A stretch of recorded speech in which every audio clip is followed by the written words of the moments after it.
Interseccionalidad es un término acuñado en 1989 por Kimberlé Crenshaw para describir textualmente cómo la raza, el género y la clase afectan las experiencias de las mujeres negras en los Estados Unidos, particularmente a nivel profesional y legal. Aunque el término se ha desarrollado para incluir más factores sociales, como puede ser la orientación sexual o la edad, sigue haciendo referencia a la imposibilidad de entenderlos de forma aislada. Un ejemplo paradigmático de que ya se estudia este fenómeno, aun sin un término propio, es Angela Davis, quien en su obra Mujeres, raza y clase nos ofrece un análisis histórico de la intersección de estos tres factores, es decir, de género, raza y clase, en la sociedad estadounidense.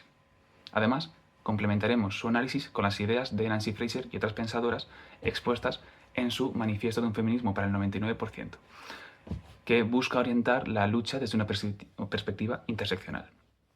Así, abordaremos el pasado de la interseccionalidad, pero también su presente y su futuro. Y sin más que añadir, yo soy Pedro Jiménez y este es mi vídeo. Davis nos ubica en los albores del modo de producción capitalista. Hasta entonces, las mujeres no solo se encargaban de las tareas domésticas, sino que también producían bienes esenciales. Tejían ropa, elaboraban velas, fabricaban muebles, etc.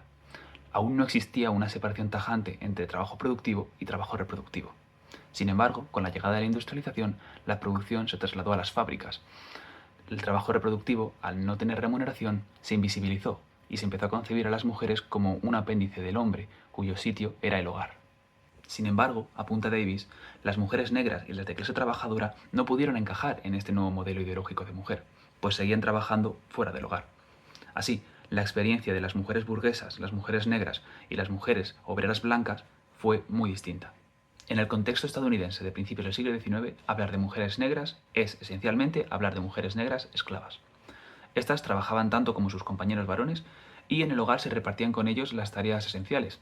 De esta forma, los hombres no podían valerse de su papel como sustento familiar para legitimar su dominación sobre las mujeres.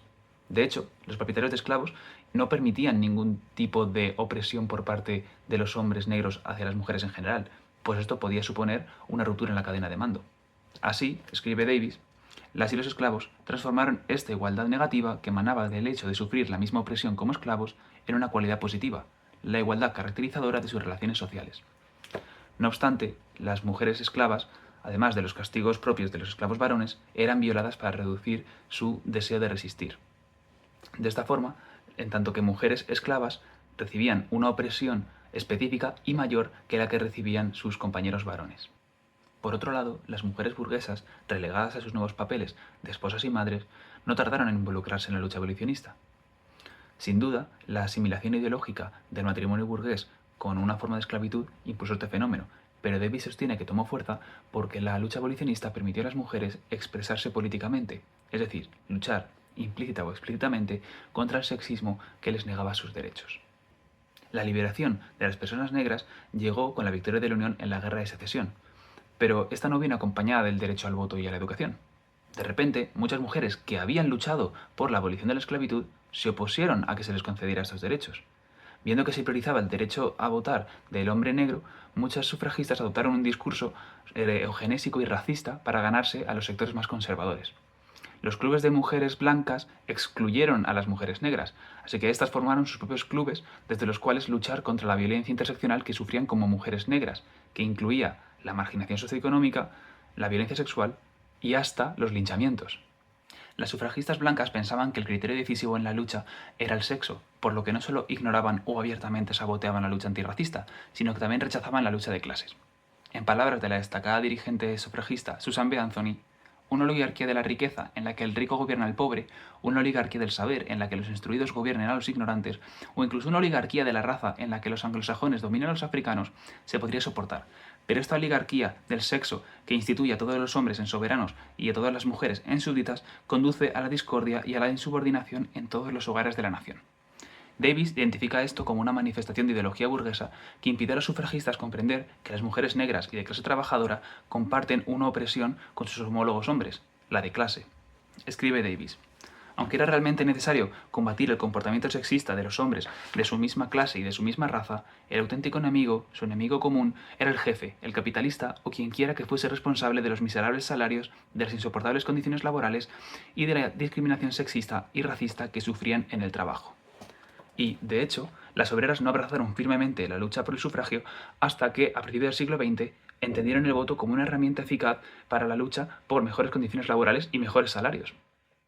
Davis expone cómo la primera fuerza política que se tomó en serio la cuestión de la interseccionalidad fue la Internacional de Trabajadores del Mundo, la cual entendió el racismo y el machismo como herramientas que utiliza la burguesía para lucrarse y para frenar la lucha de clases. El racismo, perpetuado en Estados Unidos con narrativas como la del violador negro o la negra descarriada, así como el machismo, legitiman la mayor explotación de las mujeres, las personas negras y especialmente el grupo en el que interseccionan ambos factores, las mujeres negras. Además, divide a la clase obrera al enfrentarla entre sí, alejándola de la toma del poder. Como escribe Davis, cuando los hombres de la clase trabajadora aceptan la invitación a violar que les ofrece la ideología machista, están aceptando un soborno, una compensación ilusoria por su impotencia. Y es sencillo extrapolar este razonamiento a otras manifestaciones de racismo o machismo dentro de la clase obrera. Finalizando la obra, Davis nos ofrece un análisis del trabajo doméstico, relegado a las mujeres por la ideología machista. Nos invita a entenderlo no como un tipo de trabajo, sino como un momento en el desarrollo que todas las industrias atraviesan. Todos los trabajos fueron en su momento domésticos, pues como hemos mencionado al inicio, se desarrollaban en el hogar y para el beneficio de la familia. Davis sostiene que este no se industrializa porque eso no responde a los intereses del capital, pues este ya se beneficia de él tal y como es. Obtiene todos los obreros que necesita sin invertir nada de capital. Aún así, la solución no es remunerar este trabajo, sino socializarlo y que las mujeres obtengan trabajos dignos y satisfactorios fuera del hogar. Esto, sin embargo, no es algo que se haya a realizar efectivamente en el capitalismo, pues no le es rentable a la burguesía. Por lo tanto, el camino para la liberación de las mujeres y de la humanidad es el socialismo. Y aquí es donde lo retoman Arrutha, Bhattacharya y Fraser. Según ellas, las sociedades capitalistas también son, por definición, fuentes de opresión de género. Y no solo de género, porque también producen y reproducen necesariamente dinámicas imperialistas, racistas o destructoras del medio ambiente, entre otras.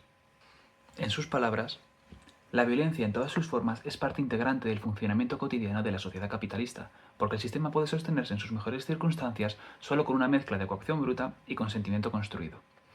Por ello, se oponen al feminismo liberal, porque enmascara como progresista un discurso que legitima las dinámicas del capital, abandonando a las mujeres que no pueden acceder a esta supuesta liberación por cuestiones socioeconómicas, y lo expresan de una forma muy visual. No tenemos ningún interés en romper techos de cristal y dejar que la gran mayoría limpie los vidrios rotos.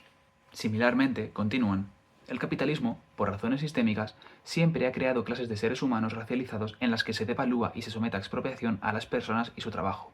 Un feminismo que sea verdaderamente antirracista y antiimperialista debe ser también anticapitalista. También afirman que no es posible ningún tipo de liberación si el planeta no es habitable, y dado que el capitalismo tiende necesariamente a la destrucción de la naturaleza, destacan no solo la necesidad, sino la urgencia de superar el modo de producción capitalista. En definitiva, las autoras nos invitan a unir todas las luchas específicas en una lucha integral de carácter anticapitalista. No basta con luchar contra el patriarcado, el racismo o cualquier otra opresión aisladamente, pues el capitalismo vuelve imposible toda forma de emancipación real. Aunque no especifican qué camino seguir, aseguran, junto con Davis, que la respuesta se encuentra más allá del capitalismo, y que solo unidos, unidas y unides podremos organizarnos para luchar adecuadamente por un futuro mejor. Muchas gracias por verme y espero que os haya gustado el vídeo.